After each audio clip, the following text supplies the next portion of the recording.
C'est une rencontre d'échange élargie à la visite des enfants siamois entièrement prise en charge par l'Institut de nutrition et de la santé pour enfants.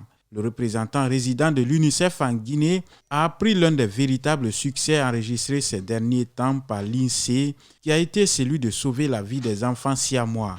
Cette visite a donc consisté à échanger autour des techniques qui ont abouti à la séparation de ces enfants dont la maman a perdu la vie lors de l'accouchement, mais aussi toucher du doigt le mode de fonctionnement de l'Institut. C'est une opération très complexe et très souvent ces enfants sont évacués à l'étranger. Et ici, avec les conditions de bord, M. Touré et son équipe, qui est formée d'anesthésistes, de neurologues et d'autres experts, ont pu séparer ces deux enfants pour le bonheur de tout le monde dans ce pays.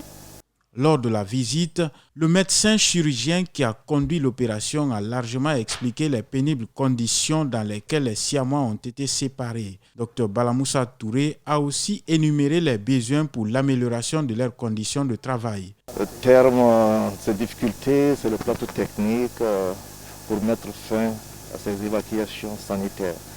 Et je vais vous dire aussitôt que ce n'est pas les Siamois seulement.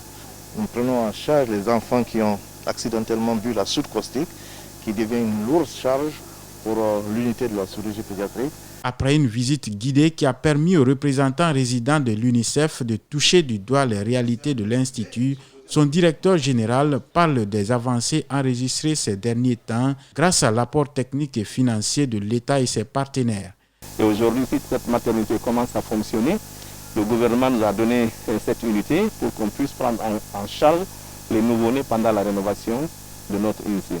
Vraiment, merci à l'UNICEF encore. En 2017, l'UNICEF a doté l'Institut d'un système énergétique solaire dans le but de limiter les cas de décès des enfants prématurés.